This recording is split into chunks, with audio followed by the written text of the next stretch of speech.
have to. Your face was like priceless. I was not expecting the announcement. But hello, my name is Alicia Hello. Schneider, and this is Tiffany. How are you? I'm good. How are you, Alicia?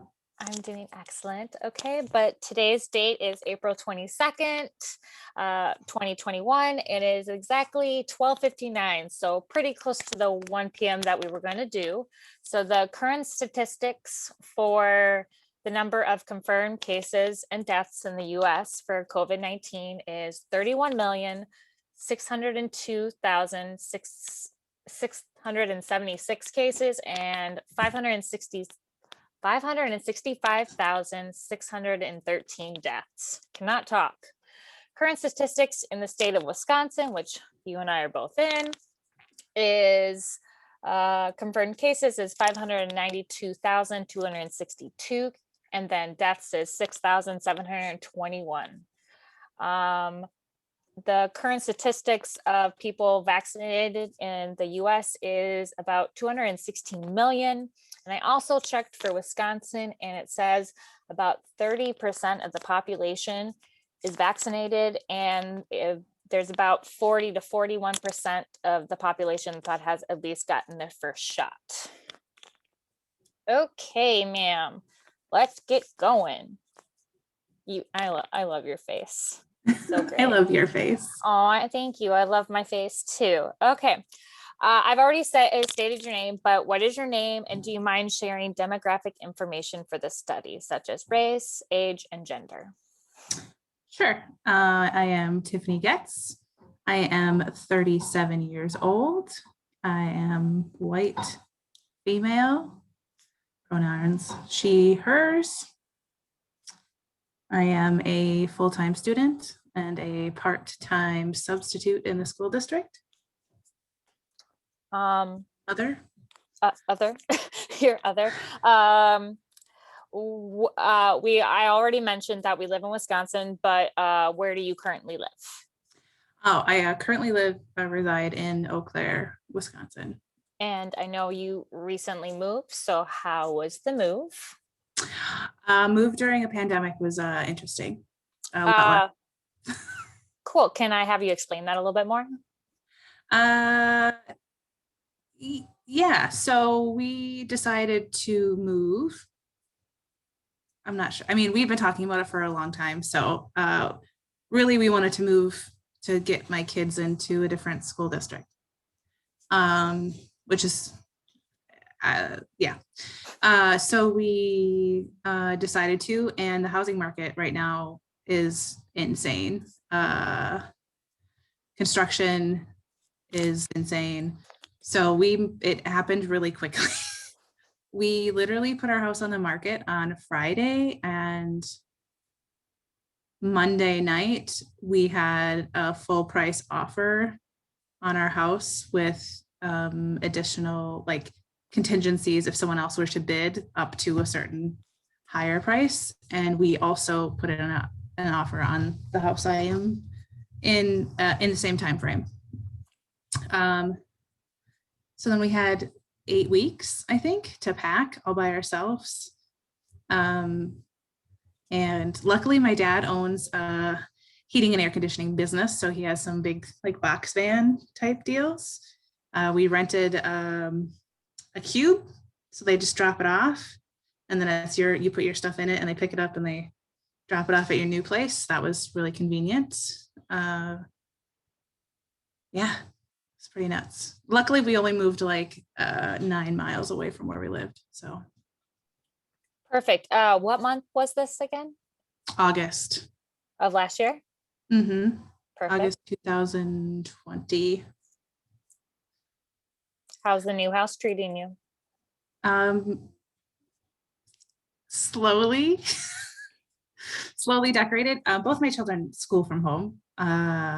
Well, they did exclusively online school for the first part of the year. We sent my daughter, who's 15, back to high school at the beginning of the January semester. So she was having trouble. My son is still home. So my husband also just went back to work yesterday, for the first time in over a year. So we've all been just here doing things. So you've talked about that. So how was home life with everybody in one place, especially like with the kids in school, Joe home? Joe's her husband, everybody. Just wanted Yes, my husband is Joe. Good. I don't know. It was not, I'm a social person, so it was difficult for me. So I actually ended up doing a lot more like video calls with friends and Zoom meetings and parties and things like that. So that was difficult.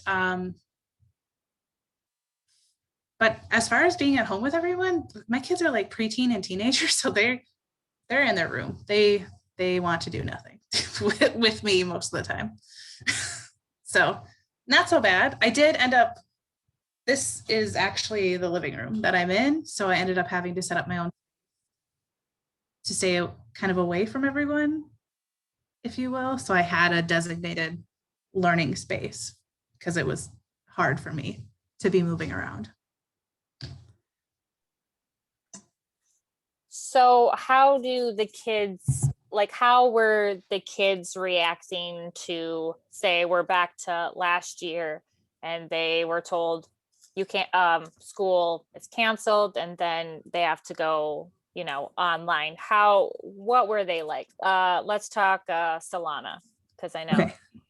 Yes, Solana's 15. So it was her 8th grade year. So she was pretty sad because she had to miss some kind of big events. 8th grade graduation.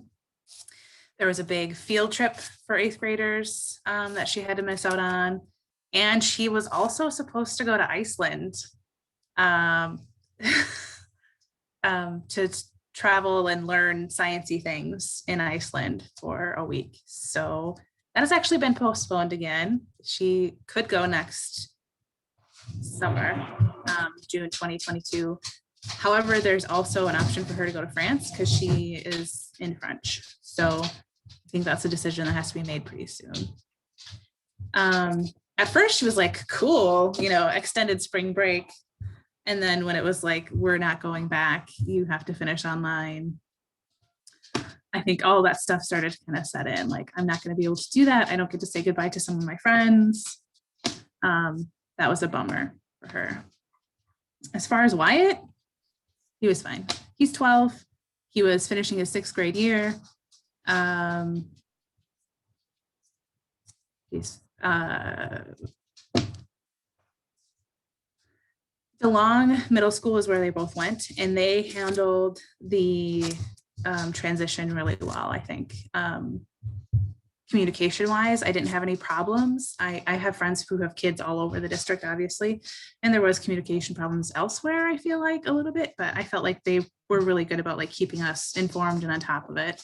I think this year, starting this new year, was way better than ending the last year. But again, kudos to educators, honestly, because doing all that work and translating their plans into a totally different method and way, and I just hats off.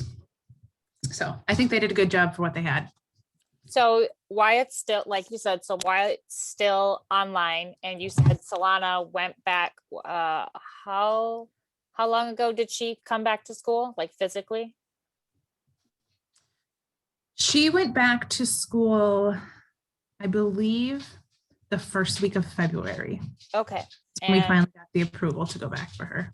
Okay, February 2021. And she's enjoying being near her friends and that atmosphere? I guess I have a different insight because I have subbed at the school, so I know what it looks like, and it looks a lot different than regular school does. It's a lot emptier. It's all spaced out. The cafeteria is not big tables. It's like individual spots. Study halls are in gyms that are cordoned off. So she is around people and she gets to talk to people, but like it's still like far away. So she's enjoying that. I think it's better for her. She needed to have the contact with her teachers to have that connection, I think, for her learning. Did you and Joe like really like want this for Solana? Because I don't know if like you felt that it would be better for her, or what did you guys talk about? So surprisingly, my son Wyatt, he has ADHD, combination type. So we were concerned, but like I said, DeLong did such a good job with setting up the plan for the online school that he's just really accelerated.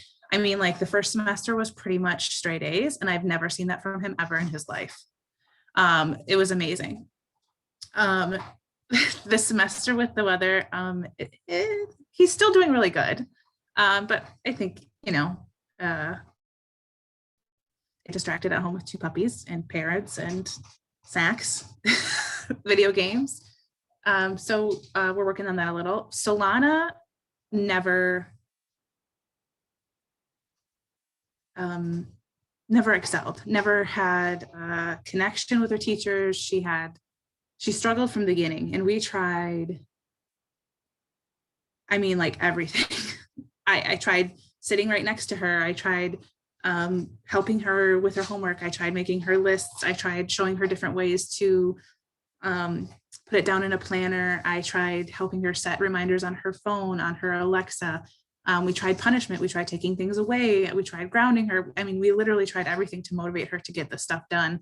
And it was like not happening. And it kind of dawned on me that I had been like, why it does so well doing homeschool, like online, maybe we should think about continuing that for him. And then I thought, well, why am I forcing Solana to stay at home if that's not good for her? Like, it's clearly not good. Like, we've tried everything we can. This is our only option. Let's give it a shot. So did I answer the question? You did. I'm very proud of you. Hand clap. So you mentioned that you are a student. Are you full-time or part-time? Full-time. Okay. And then you also substitute teach as well. Well, aid. I don't get to teach. Okay, sorry. Aid. Sorry. So like a substitute aid? Yeah. So somebody who helps out in the classroom, or I'll do secretarial work. So I'll be like the principal secretary or the attendant secretaries. Sometimes I get to work in the Skill Center, which is a study hall for kids who need a little extra help. So like I'm there to help them with homework specifically. Like they don't just sit there and do what they want. So how did COVID really affect that? Like explain how you found out about COVID and then do like the avalanche effect or like that type of thing. Like what happened? Like list the events. So actually I was when COVID happened, I was at the tech college, the CVTC. And I was taking an American government class with a professor who had studied in China and had been around like SARS, I think. I can't remember exactly. So he was like, this is going to be a big deal. Even before anyone, I mean, literally before everyone was like, this is going to be a big deal. He was like, this is going to be a big deal. And he had a colleague who was a virologist who was also talking about what a big deal it was. So he sent us on spring break and he's like, I don't think I'll see you again for real. And he was literally the only person who said that. And he was right. So that's how I heard about it. My husband is big in the news, reading, being smart and stuff. And so he was like, yeah, I think this is going to be kind of a big deal. So the avalanche for me, how did this happen? So that's how I learned about it. And I got sent on spring break as well, never to return ever again. Repeat the. Oh, never again. I love you, Tiff. For your aid job, like, were you at the aid job last year? Or I was, I was actually there more often because I had classes only 3 days a week. And then they shut down schools, so I couldn't work. I ended up filing for unemployment, so I was unable. They shut the schools down. That's where I would be, and that's where I could work. Also, I had to think about my kids and my husband, they both are asthmatic. So in the beginning, they were very like, hey, if you have any sort of breathing, anything, like you're more susceptible to dangerous outcome. So I was kind of put in a position where I also didn't want to put my family in danger. Also, my father had I can say had now kidney cancer. My mother-in-law also has many pre-existing conditions, so I just couldn't put myself in a situation where I could accidentally cause their death. So I just didn't go anywhere. Didn't work. Couldn't. Well, I couldn't. They weren't hiring or having anyone come in anyway, buildings wise. So I'm no so work. sorry, Tiff, about that. Like, yeah, I can understand, like with living with my grandparents, it's a huge thing that we want to protect our loved ones and, with the kids and Joe. So when did Joe, because he explained where Joe works? Oh, my husband is a paralegal. He works for Nicolay Law. His aunt, who also works there, was in the medical field for forever. So when this happened, she was like, yeah, it's kind of a big deal. We should probably not do the work thing for a while.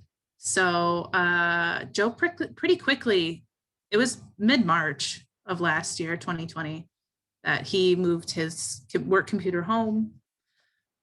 Most of their files are electronic anyway, so it wasn't like hard in that respect. And a lot of courts were actually canceled and shut down for quite a long time. And even when they first started to try and go back, there was spreading that wasn't good right away. So they're still behind. Actually, it kind of caused some difficulty for law offices. I mean, because you need the outcome to get the money to get paid to continue to pay for your rent and your employees. And so, yeah. And like I said, he just went back yesterday.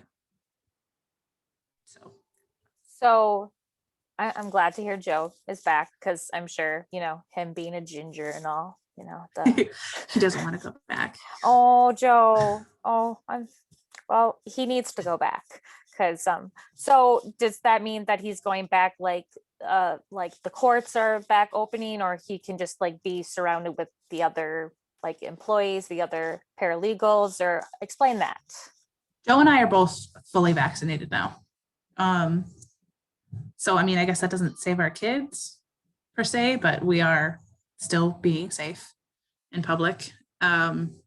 He's actually only going back part-time because of our schedules, because Wyatt is home and Solana's still home 3 days a week until the beginning of May. There's just too much for him to like, we're gonna have to reschedule everything again. So he went back part-time only, really, if that makes sense. What was the question? Sorry. It's fine. You have ADHD. No, you're fine. It's all you pretty much answered it. It's I just wanted to get a sense of like your not relationship, but like what's going on with your home life, your jobs and everything like that. So you were at CVTC last year, and then you came to UW. So explain what your major is and how COVID has really affected your learning, your classes, that type of stuff. Walk me through it. Okay, hold on. I'm going to interview better. Learning, classes, etc. Okay, so like I said, I went to CVTC. I never went back again. I had already planned to transfer. So it affected me because like I previously stated, have ADHD combination type. So this is not an ideal way for me to learn. Most of my classes were kind of hybrid, and one was asynchronous, if I'm using that correctly, which I'm still not sure I am. It was all online. And that was incredibly difficult for me.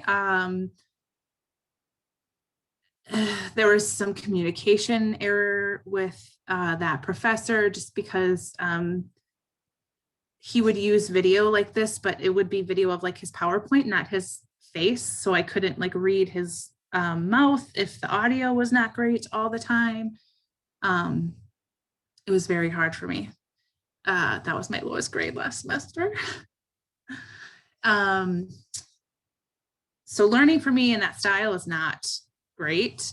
It also affected me this semester because I would have had to have some volunteer time that I had to get done last semester before this semester with the class, which I think, that's a part of, oh, also you should know I'm a broad field social studies major, so I'm going to teach history, etc. So that experience of being out there with students or learning that kind of volunteer stuff, I missed out on that kind of. This semester, I have one of my first like actual teacher teaching classes. Like, this is how you should teach stuff. And it's such a big class that we have split it in two. So I only have one class with that teacher, like in person. And then the other day is like work on my own. And I'm mad.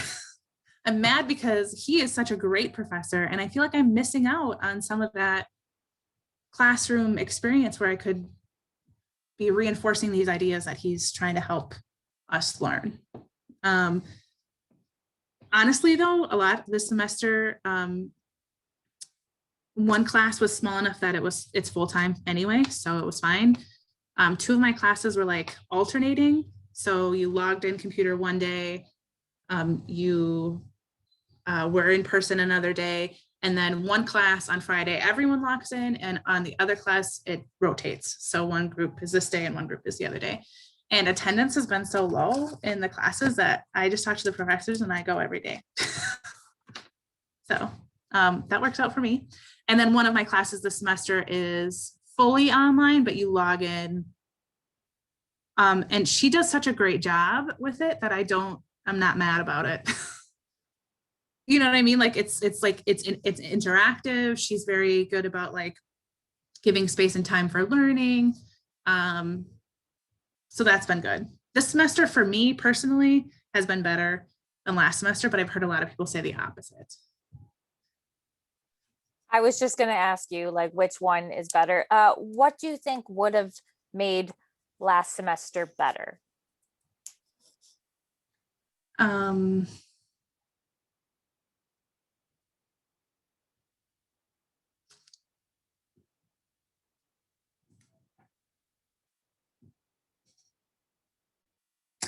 I think that it was just so new for everyone that it was hard to change the entire way that you teach something and have it be good the first time. You know what I mean? Like, and not that I didn't learn anything, because I did. And my professors did an astounding job. I will not say that they did anything wrong. I think it was a new format. It was a new delivery system. There were so much more stuff to deal with people catching COVID, and then they're on quarantine. And then what do you do for points when those people are on quarantine? So they have to think of all these extra things to deal with. Like I said, all educators, hats off. That was a lot to deal with, I'm sure. Hats off to, all the teachers, professors, even a lot of students, because I know in my classes, some people were just all the way out because of quarantine, because their living situation, they're in the dorms, that type of thing. Mm-hmm.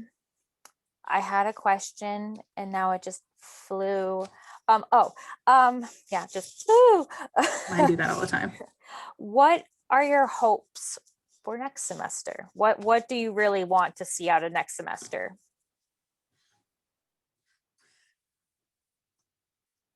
I'm really trying not to get political.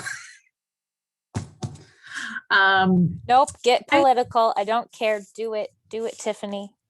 I just want everyone to be safe, right? So I really just hope that everyone that can get vaccinated gets vaccinated.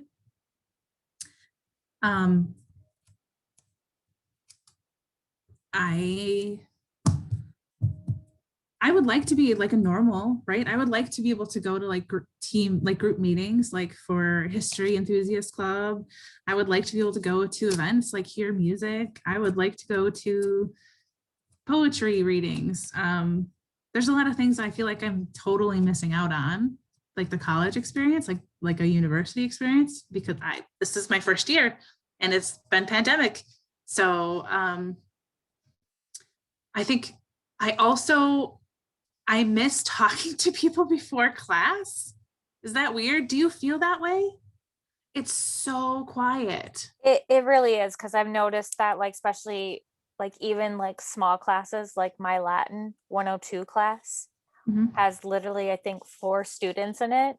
And we're all still spread out so much, even though the teacher's like, oh, I kind of want you in the front, but still, spread out. We're still so spread out. And up until he walks in, silence. It's like really awkward. So I get what you're saying. I have one class where the professor's done a really great job of being like, she's very chatty at the beginning. Dr. Weber, Dr. Weber. She's very chatty at the beginning of class. And I think that lends to the students then chatting together. And that class is always loud. And honestly, sometimes I'm like, shh, she's starting. She's starting. But otherwise, honestly, hardly anything in any class. And also, I have to say that I'm frequently shocked when I see people's faces. Like, say they have the mask on, right? You've only seen them with their mask for the last 9 weeks, and then they take it down to take a drink of something, and you're like, that's what you look like. Like, not it's not a bad thing, but honestly, like I saw a professor. He has a whole goatee I didn't know existed. So there we go. I get it. Like, there's been, especially like when you do, like, you have Zoom meetings and then you like meet in class and then on Zoom, it's like, oh, did not know that's what you look like. Never would have Yeah. guessed, because this is not really telling. So what are your classes for next semester, next year? Like, what's happening in Tiffany's school life? I'm really I'm trying to make it so that my Black classes where I student teach are like all I have to do. So I'm taking 3 classes this summer. And then next semester, I have a constitution class, intro to public history, because I kind of want to see maybe if I want to get a master's, maybe.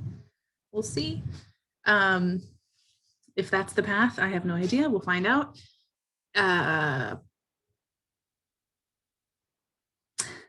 Fine arts, K4 requirement, something. I don't, it's something with arts to meet a requirement, obviously.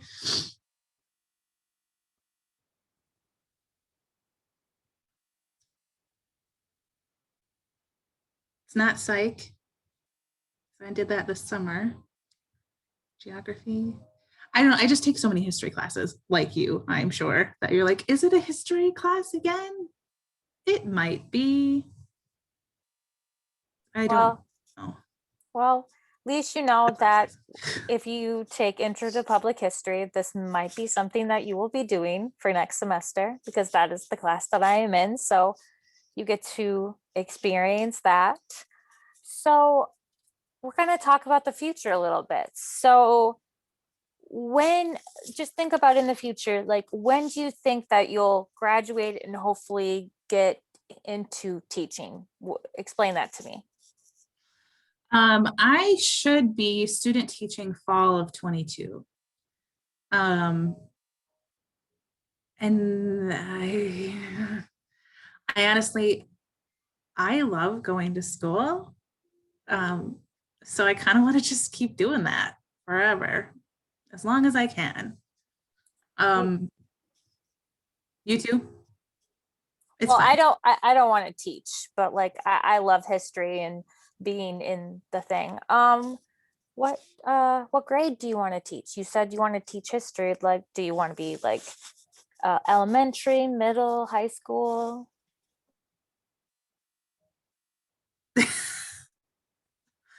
Um, so actually, when I transferred, I had a long battle with myself about what and how and what I want to teach. So I had it narrowed down to 4 things. First was just elementary ed. I love littles. They're so cute and they're so happy to see you. And I love being on recess duty because I also do that a lot when I sub aid. But also boogers and farts and puke and ew. So also I thought facts. I love facts. That's it. I love baking. I like doing crafty stuff. I like to sew. I can't do anything super well, but I can do it a little. That would have required me to go to Stout, which I mean was not a big deal, obviously. It's like 20 minutes, but the other 2 options were at UWEC. It was Earth and Space Science. Because I love astronomy. I don't, however, love physics. And that's kind of part of it. So that's why I ended up with history. And when I started looking at the program, because they just changed it this last year, it was social studies with a focus. There was always a focus that you had to have. And my initial focus was going to be sociology.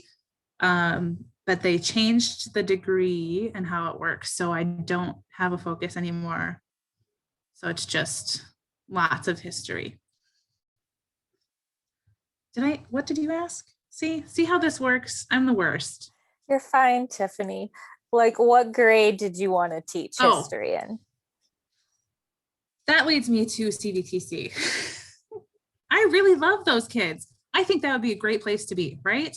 So I'm kind of into high school, upper high school. I really want to affect positive change for the future. And I think history is so important. I think people do not learn history well. There hasn't been a lot of regulation historically of what you have to be taught about history. There's no standardized testing for that really, unless you're doing AP classes. So I really want to affect change in the world through the teaching of history, especially in an anti-racist lens. So I think high school, probably older, maybe at the tech. I think that would also be really cool. Who knows? So how do you think COVID is going to affect the classroom? Like you've talked about getting into student teaching, also the future, you don't quite know what that is, but you've talked about like high school or the tech. So maybe in how many years you'll be like a teacher, professor teaching high schoolers, how do you think the classroom will have changed because of COVID? Well, I already watch movies and go, oh, they're sharing a drink. Why are they doing that? So I think it's just going to be a little bit different.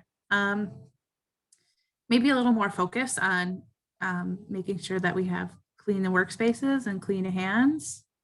I think we'll be back to not normal, but our new way sooner than we think. I honestly think that it's not going to be that different. And I wholeheartedly believe that it is actually how you present it. For example, with my children, they've never been like, oh, the pandemic is the worst. I mean, they kind of have sometimes, but you know what I mean? Like, I've always kind of enforced this. It's going to be fine. We're going to get through this. Glasses half full, positive. And Alicia, you know me, we've known each other for years. Very like positive person just in general. And I feel like kids feel that. So when I get in a classroom and I am teaching, I think that they'll just be okay. Like it's just going to be fine. So I don't think there'll be plastic partitions forever, which is weird. Yeah. So I don't know what type of history you want to teach and everything like that, but if you have to teach future generations about COVID-19, what do you I'm sure I think? will. Probably. What do you think you're gonna even say? Like, would you bring up politics? Would you, like, how would you make it relatable to them, you know?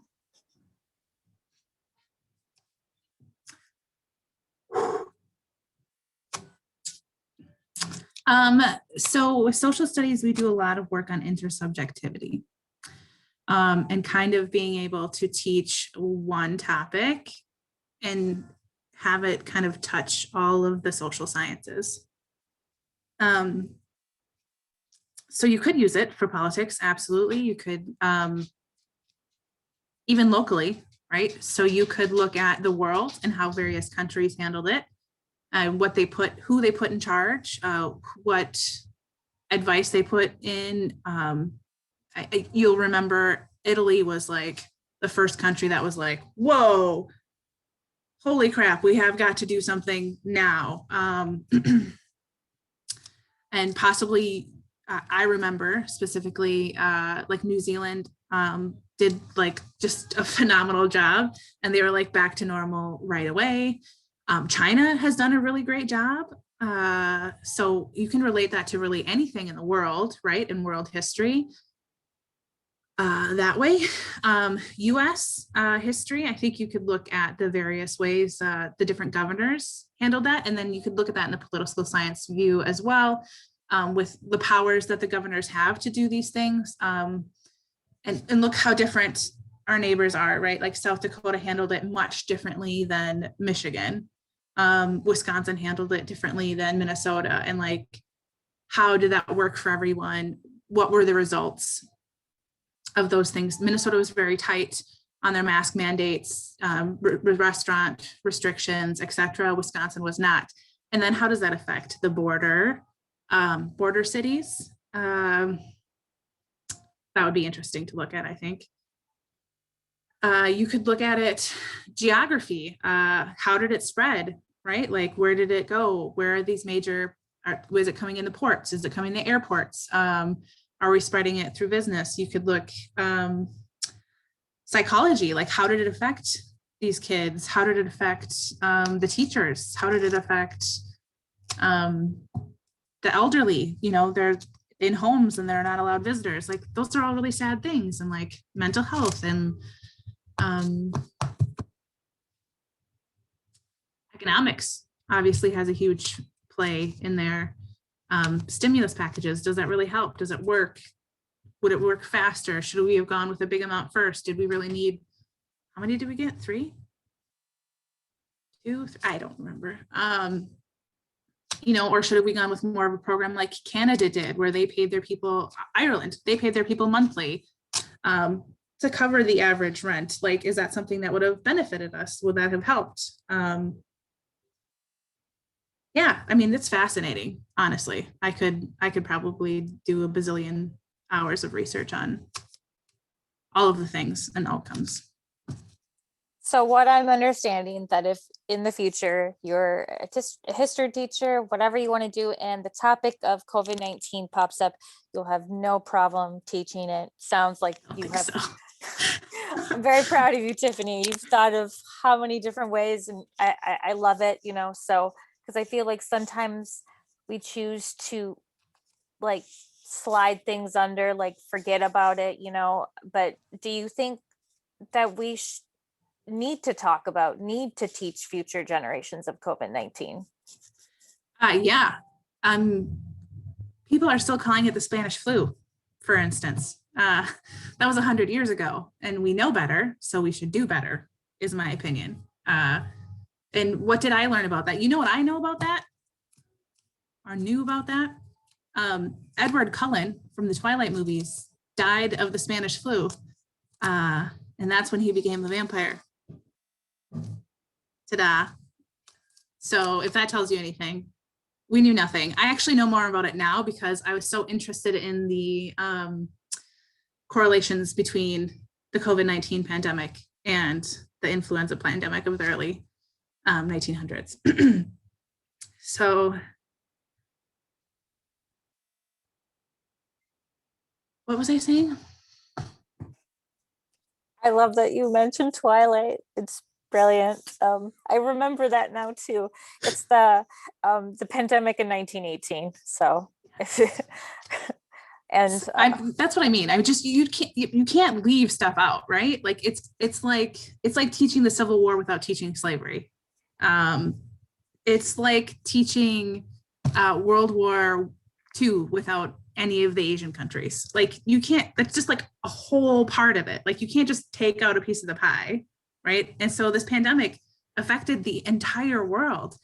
Um, globally, trade, economics, politics, countries working together. It just, there's no way you can't not teach it. And if you're not teaching it, you're not a good teacher. thank you, Tiffany. You know, any teachers listening out there, teach COVID-19. Speaking of COVID-19, and if you're gonna ever talk about it in the future with students, have you experienced anyone close to you or know someone that got COVID-19 really badly? Not badly, fortunately for me. I am very lucky, and I consider myself to be very lucky. My father caught COVID 19 in October of 2020. He has kidney cancer, or did. He actually had his kidney removed last week. Yeah, very good, very good. And he got that, and I'm still mad at the lady, but she was somewhat asymptomatic.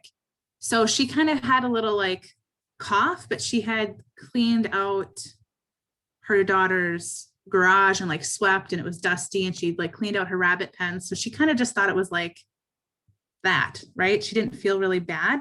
The only reason she found out she had it is she had to have a procedure done at the hospital. So they had to pre-test her for COVID. And then she, of course, contacted everyone she had been in contact with, which was probably a lot of people because she's like an appointment person. My friend from high school, I graduated with her. Her and her whole family actually caught it 2 weeks ago, I think. They're fine. Like the kids like had a headache. That was it. They didn't even know. She didn't even think to like that it was going to be a testing thing. And then her husband came down with worse symptoms and he got tested. And then the quarantine procedures are like the kids would have had to stay home from school for like 3 weeks or something crazy. So she just took them all to get tested so that they could go back after the symptoms were gone versus the extended. I do, however, have a friend of a friend who's like, it's like the saddest story I've ever heard in my life. Do you want to hear it? So my friend Kelly was in the military for a long time, and she was in the military with a friend of hers. And her friend now lives out in Los Angeles, and she was with her partner. They were both police officers for a long time, and then the lady didn't do that anymore. They were trying to get pregnant and have babies. So they were going to like through, they were having difficulty getting pregnant. So they were doing like the hormone treatments and IVF treatments and stuff. And they were pregnant. And he actually caught COVID from his work partner because they are officers. So they're in the car together. And the work partner, this was early on too, I should also add. So this was like a year ago. He went to work sick, even though probably shouldn't have, because that's like the American way. Like you just go to work sick because that's what you do. And yeah. Anyway, he caught it, and so did she. He got quite ill right away, and actually called they separated, and she ended up testing positive, but hers was like one of those that was like a cold, right? And he went into the hospital within a week, and I think 2 weeks later he was dead. So it was just really, really sad because they had done all this work to have a baby. and she's pregnant with twins for them. And then she has to go through all this. It was actually very public. You can look it up. He was the first LA police officer to pass away from coronavirus. So sorry, I didn't need to put a damper on your day. But so like I have, and actually that friend also has another friend who, but I think because she's so worldly, and by worldly, I mean, she was in the military and she served across seas. So she knows, she has so many friends like all over the country that she has more exposure to people who had more exposure. I feel like, not that we're safer here, but we have less exposure to people who are traveling on a regular basis for work or those kinds of things. And actually, I think that's probably been a detriment to like my hometown area, which is Charter Lake, Wisconsin, population 814, I think. Nobody up there is worried about, not at all. And, you know, somewhat rightfully so. They're not, you know, traveling anywhere crazy. So, yeah.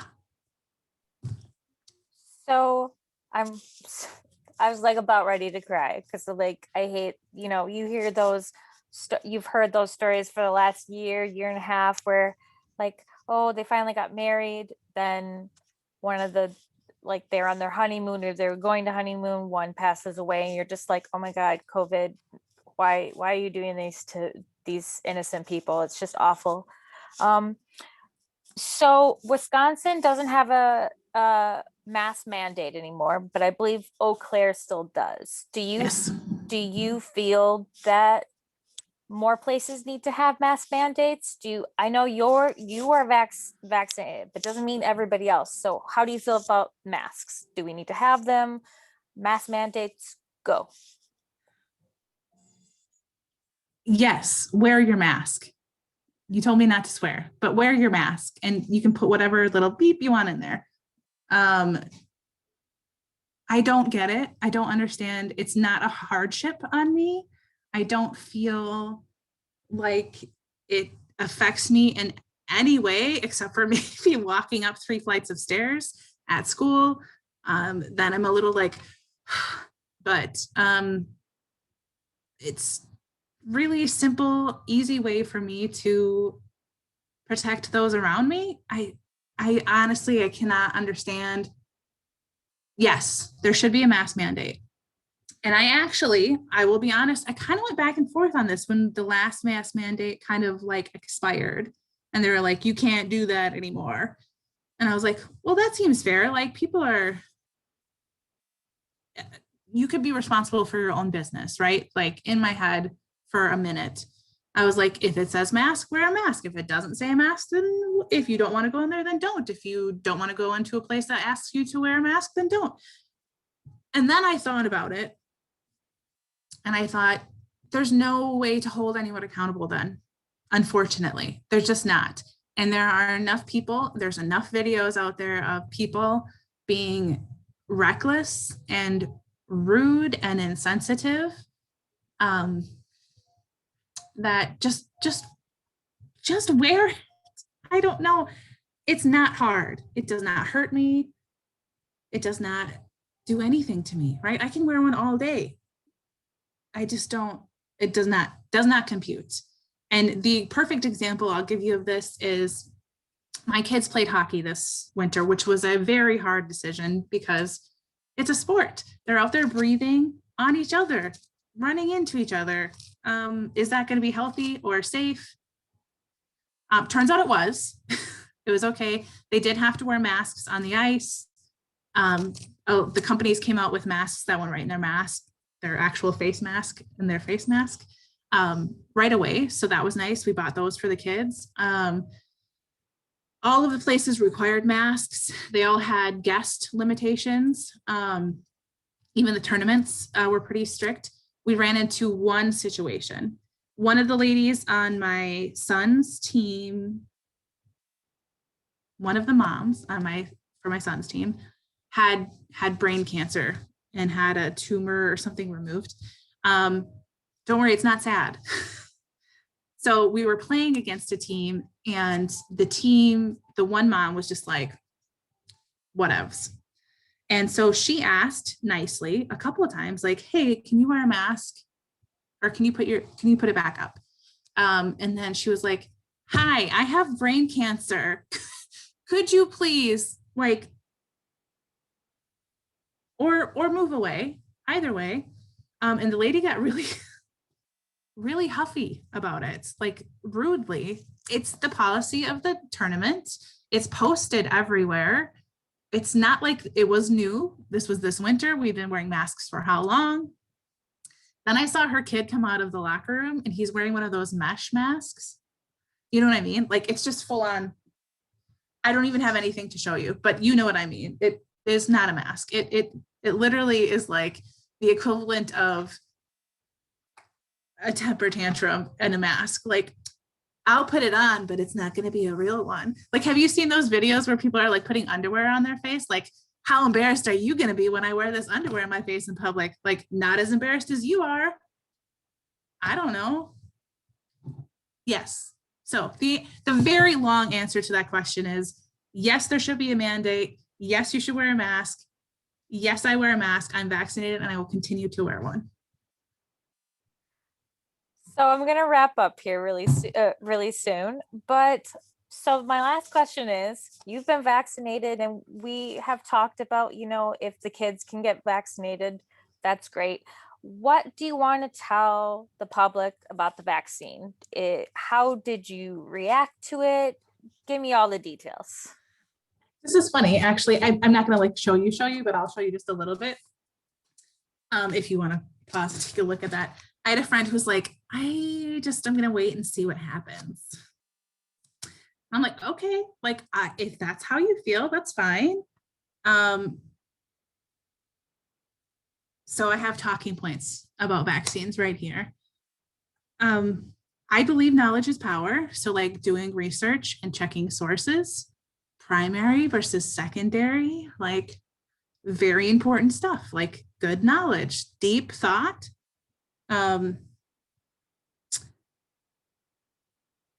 Hold on, ask me again. I don't want to get off track because I was about to, I felt it.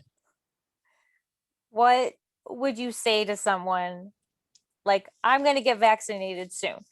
What would you tell me about the vaccines? Like, did you get really sick? Like, okay. I'm kind of fearful of that. I'm saying, oh, Tiffany, I don't really know about this vaccine. Tell me, what do you think about it? Sorry that you can't get the vaccine I got because it's on pause. But really, like 6 cases and 7 million shots, I feel like I am not worried. I never was worried when they put it on pause. I would say that I had 0 symptoms. Almost, I was upset that I had no symptoms because did I really get a shot? Like, am I vaccinated? I don't know. Could be a placebo. I felt nothing. I had a sore arm and it hurt less than a tetanus shot. Like the initial, like you could feel it going in your arm. That was kind of painful, but I had no soreness. Now that is to say I did not get the mRNA vaccine, obviously, and those work different and biology, which I love. Cool. It's so cool. Like science is so cool. Like they wouldn't put it in your body without testing it, and they've tested it. So like, no worries. And if you do feel symptoms, like some of my friends have had like body aches or like a headache, and some have been feverish. That's just, it's working. That's what you know. That's how you got to look at that. Like that's my positive silver lining. Like, oh, it's working. My body's going to be safe. Antibodies, I can feel them. So do it. It'll be fun. All the cool kids are doing it. Okay, Tiffany, I'm going to give you one last thing about COVID-19. You're going to tell the public what's one thing that you will never forget about COVID-19.